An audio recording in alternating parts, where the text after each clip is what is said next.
공자는 인생에 세 가지 즐거움이 있다라고 했습니다. 이른바 공자의 인생 삼락인데요. 첫째는 그거죠. 학이시습지 불역열호. 배우고 때때로 익히니 즐겁지 아니한가. 이게 배움의 즐거움이라는 거예요. 둘째는 유방자원 박래 불역락호. 벗이 먼 곳에서 찾아오니 즐겁지 아니한가. 인간관계의 즐거움이고요. 세 번째는 인불지이불온 불역군자호. 남이 알아주지 않아도 섭섭하지 않으니 군자가 아닌가. 자기 수양의 즐거움. 이렇게 공자는 세 가지 즐거움이 있다, 이렇게 이야기를 했는데요. 여러분, 그러면 우리 크리스찬의 인생 삼락은 무엇일까? 저는요, 그것이 우리가 2020년에 시작하면서 함께 살펴보았던 예배의 즐거움, 섬김의 즐거움, 그리고 오늘 함께 나눠볼 이 성장의 즐거움이라고 봅니다. 여러분, 예수 믿는 즐거움, 예수 믿는 즐거움. 여러분, 이 크리스찬은 아무리 세속적인 즐거움이 많아도 예수 믿는 즐거움이 없으면 아무 소용이 없죠. 또 반대로 내가 비록 세상적인 즐거움은 부족하더라도 이 예수 믿는 즐거움을 누릴 줄 안다면 그 사람은 누구보다도 행복한 삶을 살 수 있어요. 여러분, 이것이 믿음의 신비 아니겠습니까? 여러분, 예수 믿는 즐거움이 우리에게 꼭 필요한 거예요. 여러분, 즐거움이라는 것은 다만 감각적 쾌락이 아니더라고요. 즐거움은 우리 인격의 품격 또는 인생의 질을 보여줘요. 그 사람이 어떤 사람인가 살펴보려면 뭐 할 때 가장 즐거워하는가, 그걸 보면 돼요. 또 사람은 자기가 즐거워하는 것을 따라 살아가게 마련이에요. 돈 버는 것이 즐겁다, 그것이 내 인생에 참 즐거움이 나는 사람은 돈을 따라 살게 마련이고요. 나는 사랑이 인생의 최고 가치야, 그게 즐거워하는 사람은 또 그렇게 이성 따라 다니는 것이고요. 취미 생활이 즐거워 하는 사람은 또 그렇게 따라 살아가는 것이죠. 내가 무엇을 좋아하느냐가 내 인격의 질과 또는 인생의 방향에 상당한 영향 또는 결정짓는 요소라 해도 과언이 아닐 것입니다. 여러분, 스스로를 한번 관찰해 보세요. 나는 뭐 할 때 가장 즐거운가? 그게 바로 나 자신이에요. 이 세상은 어목혼주, 계속해서 이 한자성어를 나누게 되는데, 어목혼주, 여러분 이 시리즈 설교를 들으면서 이 어목혼주 이 말을 참 기억하시면 좋겠어요. 무슨 뜻인가요? 물고기 눈과 진주가 뒤섞여 있는, 가짜와 진짜가 뒤섞여 있는, 여러분 이 세상이 어목혼주의 세상이라는 거예요. 여러분, 저와 여러분은 이런 어목혼주 속에 살아가요. 가짜와 진짜가 뒤섞여 있는,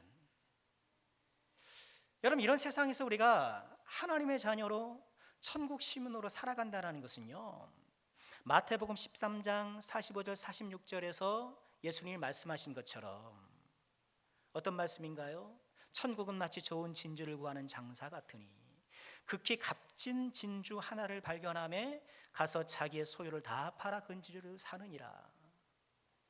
가장 값진 진주, 최상급 진주를 발견하고 가짜 진주, 질 떨어지는 진주, 그런 것이 아니라 진짜 진주, 최상급 진주를 발견하고 그것을 붙들기 위해서 전심전력하는 것, 최선을 다하는 것, 여러분 그것이 천국 시민의 삶이라는 거예요.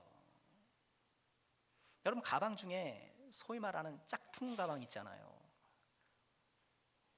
아마 되게 짝퉁 한두 개는 있을지 모르겠습니다만, 여러분 짝퉁 가방을 딱 둘러매고 아내가 그게 진짜인 줄 알고 폼 잡고 다니고 여기저기 막 자랑하고 다닌다고 생각해 보십시오.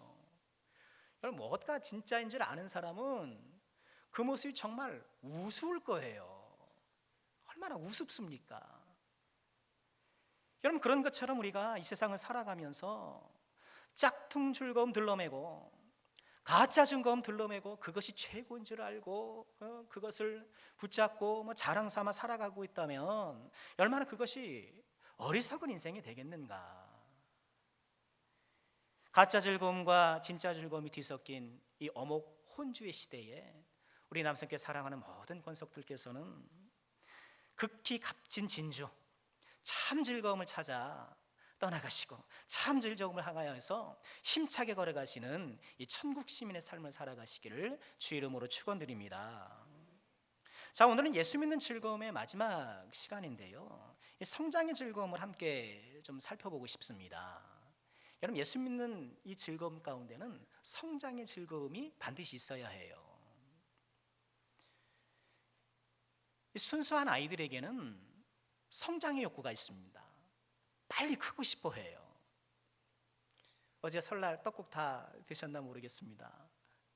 모름지기 떡국을 먹어야 어떻게 돼요? 한 살을 더 먹어요. 떡국을 먹어야 한 살을 더 먹어요. 그래서 저는 저 꼬마 쪽에 얼른 나이 먹고 싶어가지고, 엄마 그러면 2그릇 먹으면 2살 먹는 거야?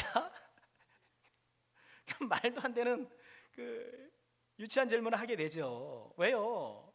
빨리 나이 먹고 싶고 빨리 어른 되고 싶고, 어릴 땐 그러잖아요. 그런 성장하고 싶은, 빨리 자라고 싶은 그런 욕구가 있어요. 일전에 섬기던 교회에서 제가 유초등부 아이들을 지도했는데 한 놀이동산에 갔던 적이 있어요. 어떤 놀이기구를 타려고 하는데 키 제한이 있더라고요. 120cm 키 제한이 있는 거예요. 그래서 그 놀이기구 앞에서 안내하는 분이 이 기역자로 된 120cm짜리 그 자를 딱 가지고 있다가 타러 오는 애들 이렇게 다 재는 거예요. 그래서 그 키에 닿지 못하면 너는 못 타 하면서 빠꾸 시키더라고요. 근데 저희 막내딸이 그 놀이기구를 타고 싶은데 초등학교 1학년인가 2학년인가 그랬거든요. 아니 키가 안 닿는 거예요. 그래서 뒤에서 보니까 달라고 까치발을 들고 막 애를 쓰고 결국은 못 탔죠. 속상해하더라고요. 아이들은 성장하고 싶어요. 빨리 자라고 싶어요. 이처럼 순수한 어린아이가 빨리 자라고 싶은 것처럼 어린아이처럼 순수한 성도에게는 성장 욕구가 있다는 거예요. 자라고 싶은, 얼른 성장하고 싶은. 오늘 15절 말씀에 이런 말씀이 있죠. 우리 함께 보실까요? 이 모든 일에 전심전력하여 너의 성숙함을 모든 사람에게 나타나게 하라. 오늘 15절 말씀이 그래요. 너의 성숙함을 모든 사람에게 나타나게 하라. 여러분, 주님은 우리가 성숙하기를 원하세요. 성숙함을 좀 나타내기를 원하세요. 여러분, 성숙함이라는 이 단어를 보면 헬라어로 프로코페라는 단어인데요, 이 단어는 프로, 어떤 앞에라는 전치사하고 또 콥토라는 때리다, 치다 이 동사가 합쳐진 단어예요. 그러니까 앞으로 치고 나가는 거예요. 앞으로 치고 나가는 거. 이게 프로코페 성숙함이라는 거예요. 그래서 먼저 성경에서는 이 성숙함을 진보 이렇게 번역을 했었어요.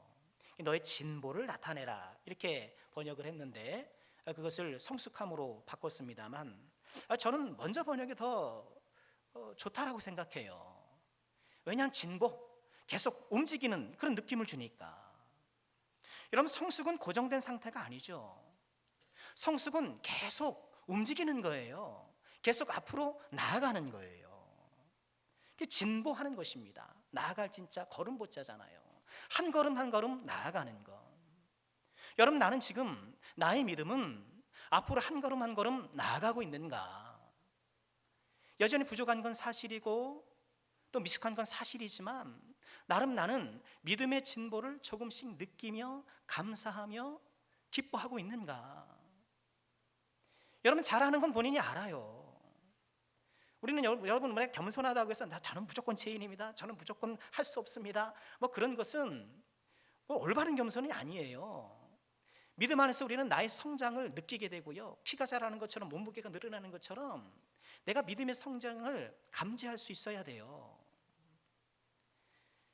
여러분, 우리의 믿음이라는 것은 진보하지 않으면 퇴보합니다. 그 자리에 가만히 있는 정지된 믿음이라는 건 있을 수 없어요. 자전거처럼, 자전거가 앞으로 가지 않으면 쓰러지는 것처럼, 자전거 바퀴가 움직이지 않으면 쓰러지는 것처럼 우리의 믿음은 진보하지 않으면 곧바로 퇴보하고 넘어지게 돼 있어요. 여러분, 남성께 모든 우리 가족들께서는요, 이 순수한 어린아이가 성장의 욕구를 갖고 있는 것처럼 우리가 예수 안에서 성숙한 믿음이 되기를, 진보하는 믿음이 되기를 날마다 소망하고 갈망하고 또 그것을 즐거워하는 주의 종들이 다 되시기를 주님의 이름으로 축원합니다. 그러면 우리는 어떻게 성장의 즐거움을 누리는 진보하는 크리스찬이 될 수 있을까? 오늘 본문 말씀을 통해서 한 두 가지만 살펴보려고 해요. 첫 번째는요, 본이 되어야 합니다. 우리 12절 말씀 함께 보실까요? 누구든지 내 연소함을 업신여기지 못하게 하고 오직 말과 행실과 사랑과 믿음과 정절이 있어서 믿는 자에게 본이 되어. 지금 바울 사도는 이 디모데에게 편지를 쓰는 디모데 전서잖아요. 성숙함을 나타내라 라고 이렇게 말하면서 그 성숙함을 나타내는 일환으로 본이 되기를 힘쓰라 이렇게 말하고 있는 거예요. 여러분, 우리가 잘 아는 대로 디모데전서는 바울 사도가 아들 같은 목회자 디모데에게 쓴 편지잖아요. 디모데는 나이가 어립니다. 아직 목회를 하고 있지만 에베소에서 지금 열심히 목회하고 있는데, 이 어린 목회자를 향하여서 여러 필요한 지침을 알려주기 위해 기록한 것이 디모데 전서예요. 그 디모데 후서와 디도세를 일컬어서 우리 목회서신, 이 세 가지 성경을 목회서신으로 부르잖아요. 이 에베소는요, 이 디모데가 사역하고 있는 에베소는 로마의 3대 도시 중에 하나예요. 수리아의 안디옥, 그리고 애굽의 알렉산드리아와 더불어서요, 이 로마 큰 제국 내에 대표적인 손꼽히는 그런 대도시란 말이죠. 거기는 아데미 신전, 지금도 세계 불가사의 가운데 하나라고 하는 아데미 신전이 거기에 있었고요. 아데미를 섬기는 우상이 만연해 있고, 대도시니까 사람들이 얼마나 그 로마 문화에 취해서 살았겠습니까? 그런 번잡한 대도시, 우상 숭배가 망연한 이 대도시에서 사역하는 디모데에게 꼭 필요한 목회 지침을 알려주는 것이 본 서신인데, 특별히 오늘 말씀을 통해서 누구든지 내 연소함을 업신여기지 못하게 하라 이렇게 당부를 하고 있어요. 이 당시 디모데의 나이가 몇 살이었을까 정확하게 알 수는 없습니다만 대략 20대 중후반 혹은 30대 초중반이었을 것이다, 그렇게 보는 시각이 많습니다. 여러분, 지금도 그렇지만 어떤 좀 모임이나 단체를 이끌려면 어느 정도의 연륜이 필요한 것이 사실이에요. 그렇지 않습니까? 여러분, 유대교에는 그 민족들을 자체적으로 이끄는 장로들이 있었잖아요. 우리 교회도 장로님들이 계십니다만, 여러분, 장로라는 이 히브리어 자케는요, 그 사전적 의미가 나이가 많다는 뜻이에요. 그러니까 유대교의 장로가 되려면 나이가 있어야 되는 거예요. 연륜이 있어야 되는 거예요. 그리고 유대교 내에서도 어느 정도 그럼 책임 있는 지위를 얻으려면 적어도 40세는 되어야 한다는 거예요. 그러니 당시의 문화가 오늘날에도 그렇지만 어느 정도 지도적 위치에 있으려면 그래도 사회적으로 통용되는 어느 정도 나이가 있어야 되는 거예요. 근데 디모데는 그렇지 못했던 거예요. 디모데는 나이가 어리다 보니까 그런 문화 속에서 나이가 어린 것 때문에 업신여김을 받고, 그래서 목회 사역에 지장이 있었던 그런 상황이 있었던 모양이에요. 여러분, 이렇게 어느 정도 나이가 뒷받침되어야 되기 때문에, 여러분, 우리도 그렇잖아요. 그래서 젊은 나이에 뭘 했다라고 하면 다 놀라워하잖아요. 야, 그 나이에 벌써 그렇게 했어? 그 나이에 하면서 일찍 뭔가를 이루면 대단하게 여기잖아요. 자, 이처럼 나이 어린 디모데에게 바울 사도는 말과 행실에 있어서 본의됨을 통하여서 이 사람들의 업신여김을 좀 불식시키라, 그렇게 이야기하고 있는 거예요. 여러분, 성숙한 신앙이란 뭘까? 여러분, 우리는 어떻게 진보하는 크리스찬이 될까? 여러분, 그 가운데 하나가 내가 좋은 본보기가 되고 싶다라는 여러분 그런 거룩한 욕망을 갖는 것입니다. 여러분, 어떤가요? 나는 지금 좀 본이 되고 싶다, 뭐 그런 생각을 좀 하나요? 그런 생각하기 쉽지 않아요. 아니, 본이 되는 사람은 정해져 있다고 생각하니까, 목사나 특정 어떤 직위에 있는 사람이나 그런 직분 있는 사람이나 본보기가 되는 것이지라고 생각하게 되는데, 여러분 그렇지 않습니다. 여러분, 우리는 누군가에게 좋은 본보기가 되는 신앙이 되려고 하는 것, 이런 믿음의 진보에는 이런 내가 좀 본이 되어야지 하는 이런 생각들이 있게 된다라는 거예요. 이런 본이 되려면 적어도 두 가지가 필요하다고 저는 묵상해요. 첫 번째는요, 내가 좀 누군가의 본이 되려면 거룩한 의식이 필요해요. 좀 의식할 줄 알아야 돼요. 이건 무슨 얘기냐면요, 내가 믿음의 성숙을 이루기 위해서는 적절하게 다른 사람을 의식할 줄 알아야 합니다. 물론 지나치게 다른 사람의 시선에 의식해서 그 시선에 종속되는 것은 안 되지만, 나의 말과 행동이 혹여 다른 사람에게 부담과 어려움을 주지 않는지를 돌아보는 것, 의식하는 것이 필요해요. 여러분, 본이 되는 부모가 되려면 자녀를 좀 의식해야죠. 선생님이 좀 본이 되려면 학생들을 좀 의식해야 되겠죠. 거기에 매달리고 거기에 사로잡히면 안 되겠지만, 그러나 적절하게 우리가 의식하는 것이 필요하다라는 거예요. 여러분, 이것은 우리의 신앙을 좀 건강하게 해주는 것입니다. 여러분, 오늘 시대 정신은 그래요. 다른 사람의 시선을 의식하지 말라고 가르쳐요. 다른 사람의 생각은 중요하지 않다고 가르칩니다. 내 마음이 중요하고 네가 결정하는 것이 중요한 것이, 그렇게 이 세대는 가르쳐요. 부분적으로는 맞습니다. 그러나 그렇지 않죠.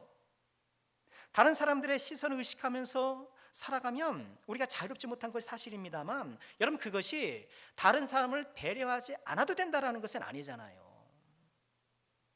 여러분, 우리는 이 본이 되는 삶, 그래서 우리의 신앙의 진보를 이루기 위해서는 적절하게 다른 사람을 좀 의식할 줄 알아야 돼요.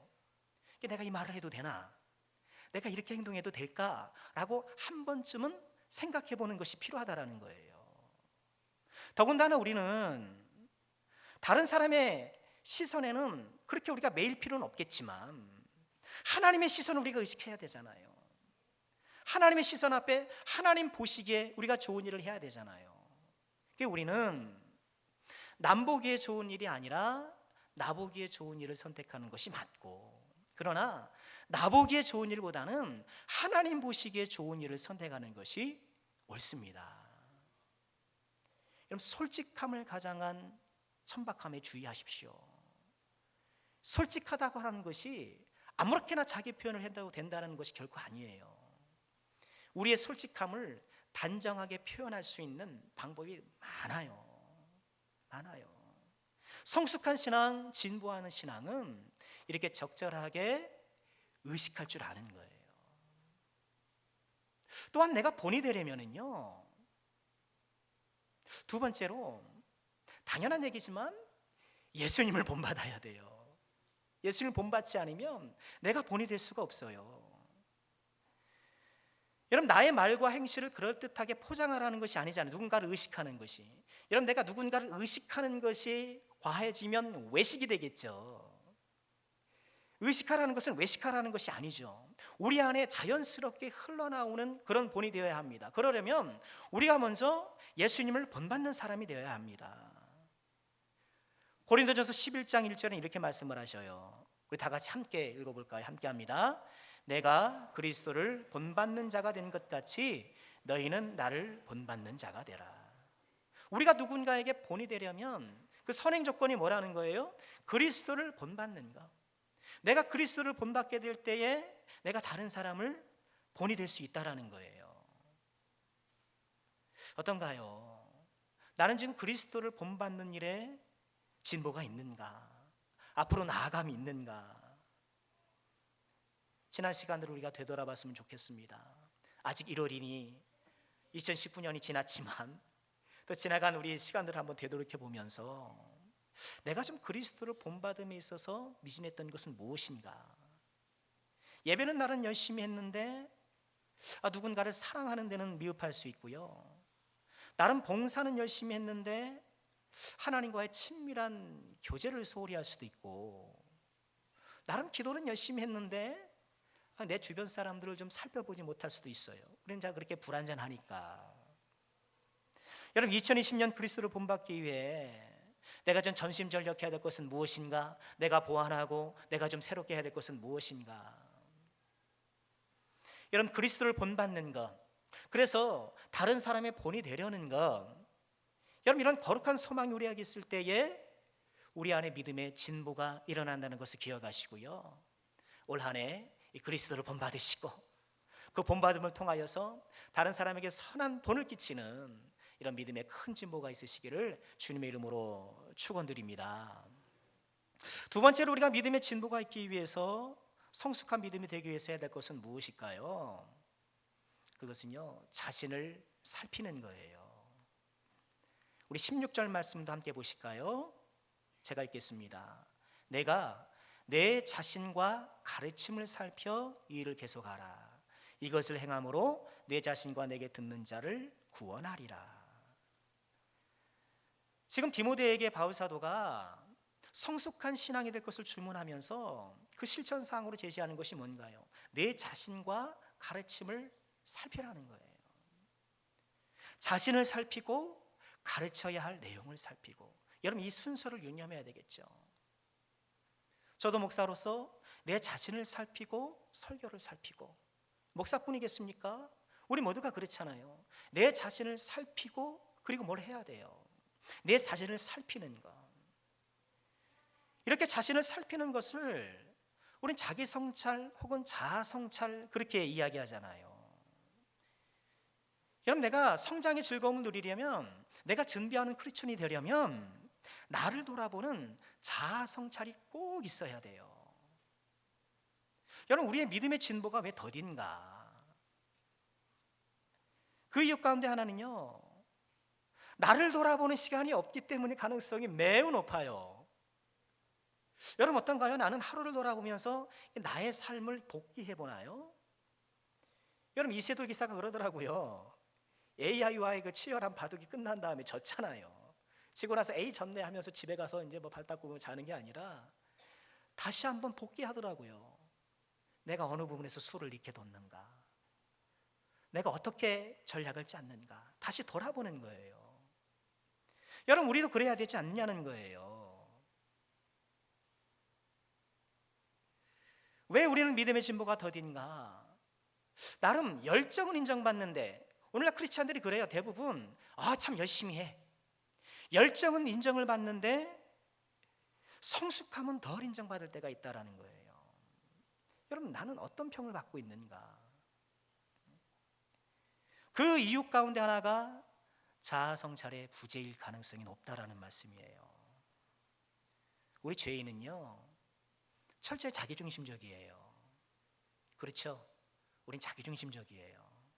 자기중심적으로 생각하고, 자기중심적으로 말하고, 자기중심적으로 느껴요. 어쩔 수 없어요. 죄인의 성향이에요. 아담과 하와를 보십시오. 아담이 하와를 딱 만나고 뭐라 그럽니까? 하나님께서 하와를 선물해 주시니까 내 뼈 중에 뼈요, 살 중에 살이요, 살 중에 살이요, 뼈 중에 뼈요 하면서 아주 극찬하면서 좋아하잖아요. 그랬던 아담이 죄인이 딱 되니까, 선악과를 따먹고 타락이 딱 되니까 어떻게 돼요?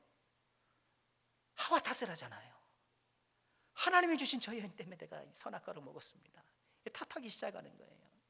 하와 역시도 뱀을 탓하기 시작하고, 죄인이 되니까 이 죄인된 아담 하와에게 일어난 그 현상이 많이 있지만 그 가운데 하나가 뭐예요? 철저하게 자기중심적으로 되더라는 거예요. 여러분, 죄인의 속성이에요. 여러분, 자아 성찰이라는 것은 이런 뿌리 깊은 죄인의 속성을 거스르는 아주 거룩한 행위라는 거예요. 예수님도 그렇게 말씀하셨죠. 마태복음 7장 4절 이하에 보면 보라, 내 눈 속에 들보가 있는데 어찌하여 형제에게 말하기를 나로 내 눈 속에 있는 티를 빼게 하라 하겠느냐. 외식하는 자여, 먼저 내 눈 속에서 들보를 빼어라. 그 후에야 밝히 보고 형제의 눈 속에서 티를 빼리라. 내 눈 속에 들보를 먼저 빼라. 무슨 얘기입니까? 내 스스로를 돌아봐라. 자아성찰하라. 그 얘기인 것이죠. 여러분, 내가 성숙한 신앙이 되기를 원한다면, 내가 진보하는 믿음이 되기를 원한다면 우리는 자아성찰하는 이런 영적인 거룩한 습관을 들이도록 노력을 해야 돼요. 여러분, 자아성찰과 관련해서 두 가지 적용을 하고 말씀을 마치고 싶습니다. 첫 번째는요, 자아성찰이란 이름하여 유체이탈이에요. 유체이탈. 여러분, 유체이탈이라는 것은 그 사람의 영혼이 육체로부터 딱 벗어나서 이렇게 막 돌아다니는 뭐 그런 현상이잖아요. 신비한 현상이잖아요. 여러분, 저기서 말하는 제가 유체이탈이라는 것은 실제로 여러분 영혼이 몸 밖에서 나오라는 그런 얘기가 아니고요, 나 자신을 객관화해서 보라는 거예요. 나 자신을 객관화해서 보는 거. 여러분, 가끔 정치인들이 유체이탈 화법을 쓴다라고 빈축을 사잖아요. 자기가 관련된 일도 마치 남의 일 이야기하듯 하는 거. 이게 유체이탈 화법이잖아요. 여러분, 유체이탈이 꼭 필요한 것이 어쩌면 자아성찰이에요. 나의 자아와 나를 좀 분리해서, 이런 말이 좀 그렇습니다만, 나의 자아와 나를 분리해서 나를 제3자의 위치에서 객관적으로 관찰하려는 것, 나의 말과 행실을 제3자의 위치에서 객관적으로 보려고 하는 시도, 여러분, 이것이 자아성찰이란 말이에요. 여러분, 사람에게 주어진 유일한 능력이에요. 여러분, 자아성찰하는 침팬지가 있습니까? 여러분, 자아성찰하는 돌고래가 있습니까? 아무리 지능이 뛰어난 동물이라도 자아성찰할 수가 없어요. 자아성찰을 통해서 발전을 하게 되어 있거든요. 하나님께서 우리를 그렇게 지으신 거예요.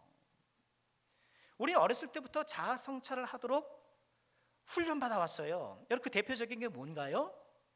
일기를 쓰는 거예요. 일기를 쓰는 거. 그래서 우리 아이들에게 일기 쓰라 그러잖아요. 일기 딱 쓰라 그러잖아요. 그런데 어느 순간 지나면 일기를 안 써요. 묘한 것은 일기를 쓰는 기간과 아이가 성장하는 기간이 거의 맞는다라는 거예요. 물론 육체적인 성장이 자연스럽게 그럴 수밖에 없겠지만, 우리는 어느 순간부터 일기를 안 써요. 아마 일기 쓰시는 분 별로 없을걸요. 그것은요, 나를 돌아보는 시간이 없다라는 얘기예요. 요즘에는 우리 크리스찬 내에서 경건 훈련의 일환으로 영성일기를 쓰는 분들이 많아요. 그러니까 일기를 쓰되 단순하게 하루를 기록하는 것, 나의 관점에서, 인간적인 관점에서 기록하는 것이 아니라 신앙적인 관점에서, 예수님과의 동행의 관점에서 하루를 돌아보고 일기를 쓰는 거예요. 영성일기예요. 영성일기를 쓰는 거예요. 좋은 경건의 훈련이라고 봐요. 여러분, 영성일기, 여러분 일기장에 꼭 그렇게 내가 펜을 들고 쓰지 않다 하더라도 여러분, 요는 뭔가요? 나의 말과 행실을 돌아보는 자아성찰의 시간이 우리에게 꼭 있어야 한다는 거예요. 내가 성숙한 또는 진보하는 크리스찬이 되기를 원한다면, 내가 자아성찰을 하지 않으면요, 어떤 일이 발생했을 때에 초기 감정에 사로잡히기가 쉬워요. 내가 그 일을 통해서 느꼈던 그 감정에 내가 탁 붙잡히기가 쉬워요. 이게 좀처럼 안 놓아지거든요. 이 감정이라는 것은 지독히 자기중심적이거든요. 그러니 나를 객관화시켜서 마치 유체이탈하듯 나를 이렇게 멀찍이서 나의 말과 행실을, 나의 모든 사건들을 돌아보는 이런 훈련들이 우리에게 꼭 필요하다라는 거예요. 여러분, 그런 시간을 꼭 가지시길 바랍니다. 내가 믿음의 성장을 원한다면, 내가 진보하는 크리스찬이 되기를 원한다면 차분히 나의 하루를 돌아보고, 꼭 하루가 아니더라도 일정 기간 내가 했던 일들, 내가 결정했던 일들, 여러 일들을 찬찬히 믿음의 관점에서 돌아보는 훈련들을 우리가 꾸준히 해야 한다는 거예요. 자아성찰의 두 번째 적용은요, 입장 바꿔 생각해 보는 거예요. 입장 바꿔 생각해 보는 거. 누구 노래죠? 입장 바꿔 생각해 봐. 네가 지금 나라면 넌 웃을 수 있니? 그 가수가 요새 아주 불미스러운 일로 곤욕을 당하는 모양인데, 입장 바꿔 생각해봐. 여러분, 이게 성경 구절은 아니지만 유행가 가사지만 이런 유행가 가사는 좀 암송하고 다니셔도 돼요. 입장 바꿔 생각해봐. 그런데 그 가사는 그러죠. 네가 지금 나라면 넌 웃을 수 있냐. 그러니까 내 입장을 헤아려달라게, 내 입장 좀 알아줘, 이런 건데, 여러분, 우리는 내 입장 알아줘 이게 아니라 상대방 입장을 바꿔 헤아려보는 거. 여러분, 자아성찰이라는 것은 나를 객관화시키는 거고요, 나를 이렇게 바깥에서 보는 것과 다른 사람의 입장에 서보는 것이 겹쳐요. 그것이 함께 가는 거예요. 내가 성숙한 신앙, 진보하는 크리스찬이 되려면 다른 사람의 입장에 서려는 부당한 견건의 훈련이 우리에게 꼭 필요해요. 여러분, 이것이 왜 중요한가? 예수님께서 이런 말씀을 하신 적이 있어요. 마태복음 22장 37절 이하인데, 예수께서 이르시되 내 마음을 다하고 목숨을 다하고 뜻을 다하여 주 너희 하나님을 사랑하라. 그냥 어떤 율법학자가 물어보는 거예요. 계명 중에 제일 큰 게 어떤 계명이에요? 그랬더니 거기에 답으로 이 말씀을 하시는 거예요. 내 마음을 다하고 목숨을 다하고 뜻을 다하여 주 너희 하나님을 사랑하라 하셨으니 이것이 첫째 되는 계명이요 둘째도 그와 같으니 내 이웃을 내 자신과 같이 사랑하라 하셨으니, 이 두 계명이 온 율법과 선지자의 뭐라고요? 강령이니라.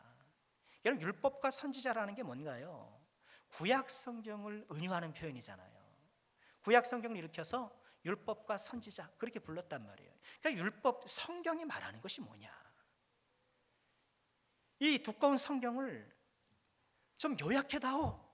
누가 그렇게 말한다면, 성경이 말하는 것이 무엇이냐라고 말한다면 바로 이거라는 거예요. 뭐예요? 하나님 사랑, 이웃 사랑. 예수 믿는 게 뭔가요? 누가 물어요. 교회 그렇게 열심히 다니는데 그래, 예수 믿는 게 뭐예요? 하나님 사랑하고 이웃 사랑하는 거. 이게 예수 믿는 거예요. 하나님을 사랑하고 이웃 사랑하는 것이 성경이 말하는 바다. 예수님이 그렇게 말씀을 하셨는데, 또 마태복음 7장 12절에 보면 이렇게 말씀하셔요. 한번 볼까요? 마태복음 7장 12절 말씀인데요, 그러므로 무엇이든지 남에게 대접을 받고자 하는 대로 너희도 남을 대접하라. 이것이 또 뭐라고요? 율법이요 선지자니라. 율법과 선지자가 뭐라고요? 성경이라. 성경이 뭐냐? 성경이 뭐냐? 남에게 대접받고자 하는 대로 너희도 남을 대접하는 게 성경이다. 이렇게 말씀을 하는 거예요. 자, 이걸 통해서 보면 우리가 어떤 결론을 알 수 있어요? 율법과 선지자의 강령은 내 이웃을 내 자신처럼 사랑하라는 거예요. 또한 율법과 선지자의 강령은 대접을 받고자 하는 대로 남을 대접하는 거예요. 그러니 대접을 받고자 하는 대로 남을 대접하는 것이 이웃을 사랑하는 것과 같은 것이죠. 여러분, 이것을 우리는 뭐라 그래요? 역지사지라고 부르는 거예요. 여러분, 이웃사랑은 무엇인가? 그런 입장 바꿔 생각해 보는 거예요. 그게 이웃사랑이에요. 거기서 시작되는 거예요. 역지사지해 보는 거예요. 여러분, 내가 아내의 입장이 되어보고, 남편의 입장이 되어보고, 자녀의 입장이 되어보고, 내가 저 사람의 입장이 되어보고, 여러분, 우리는 지독하게 자기중심적이라 이게 잘 안 되는 게 사실이에요. 그래, 우리는 지독하게, 우리는 다시 한번 거룩하게 지독하게 이걸 좀 노력을 해야 되는 거예요. 내가 그 입장에 서려고 좀 애를 써보는 거예요. 그 사람의 상황에 나를 대입해보고 그 사람이 느낄 수 있는 감정을 한번 상상해보는 거예요. 여러분, 이것이 자아성찰의 중요한 부분이고, 이거를 통해서 우리가 믿음의 진보가 일어난다는 거예요. 여러분, 이런 역지사지를 가장 잘하신 분이 누군가요? 우리 하나님이세요. 하나님은 우리 사람의 죄를 용서하기 위해서 사람이 되셨어요. 사람이 되셨어요. 하나님의 사랑은 역지사지의 사랑이에요. 입장을 바꾸는 사랑이에요. 여러분, 그 사랑이 어떻게 우리에게 나타났습니까? 히브리서 4장 12절에 보니까 우리에게 있는 대제사장은 우리의 연약함을 동정하지 못하실 리가 아니요, 이처럼 사람이 되셨으니, 하나님이 사람이 되어 예수 그리스도께서 우리와 함께 하시니 우리의 연약함을 동정하지 못하시 않으시고 우리와 똑같이 시험을 받으신다. 우리와 똑같이 시험을 받으신다는 거예요. 우리처럼 근심하고 우리처럼 힘들 때가 있고 우리처럼 슬플 때가 있고, 왜? 우리를 아니까, 우리 입장과 처지를 역지사지하시는 분이시니까. 단 죄는 없으시지만 우리의 연약함을 동정해 주시는 분, 우리의 입장과 처지를 헤아려 주시는 그 사랑 때문에 여러분, 우리가 주님의 은혜 가운데 거하는 것 아니겠습니까? 여러분, 그 은혜와 사랑을 받은 우리가 어떻게 해야 될까요? 여러분, 하나님께서 우리에게 은혜를 주신 이유는 뭔가 해요? 그건 은혜를 베풀라고 주시는 거예요. 우리를 사랑하신 이유는 뭔가요? 사랑받았으니까 너 좋고 흐뭇해라? 그것이 아니라 사랑을 전달하고 주신 거예요. 은혜 받은 사람이란 응당 은혜를 베풀어야 하고, 사랑받은 사람이란 응당 사랑을 베풀어야 하는 것이 믿음의 원리 원칙인 것이죠. 여러분, 역지사지, 자아성찰, 이런 상대방의 입장을 한번 생각해보고 헤아려 보는 것, 여러분, 이것이 믿음 성숙에 있어서, 진보하는 크리스찬에게 있어서 아주 중요한 요소라는 말씀을 드리고 싶은 것입니다. 여러분, 어떤가요?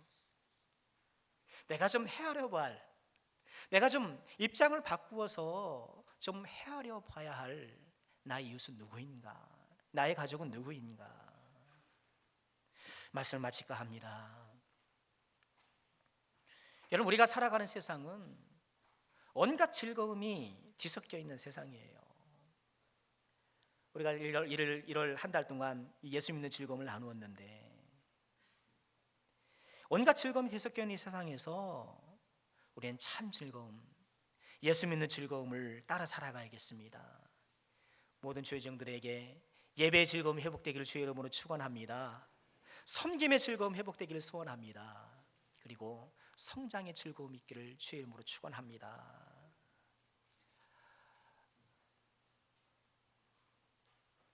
저희 막내 딸아이가 어느 날 기뻐라 나왔어요. 아빠, 학교에서 신체 검사를 했는데 키가 넘었어요. 센티미터를 말하면 안 될 것 같아서 키가 넘었어요. 좋아가지고 키가 컸다, 이거. 키가 컸다고. 여러분, 성장은 즐거운 거예요. 성장은 행복한 거예요. 예수 믿는 즐거움, 이 성장의 즐거움, 이 진보의 즐거움, 올 한 해 마음껏 누리시면서 예수 믿는 즐거움을 풍성히 누리는 모든 죄종들 되시기를 주님의 이름으로 축원합니다.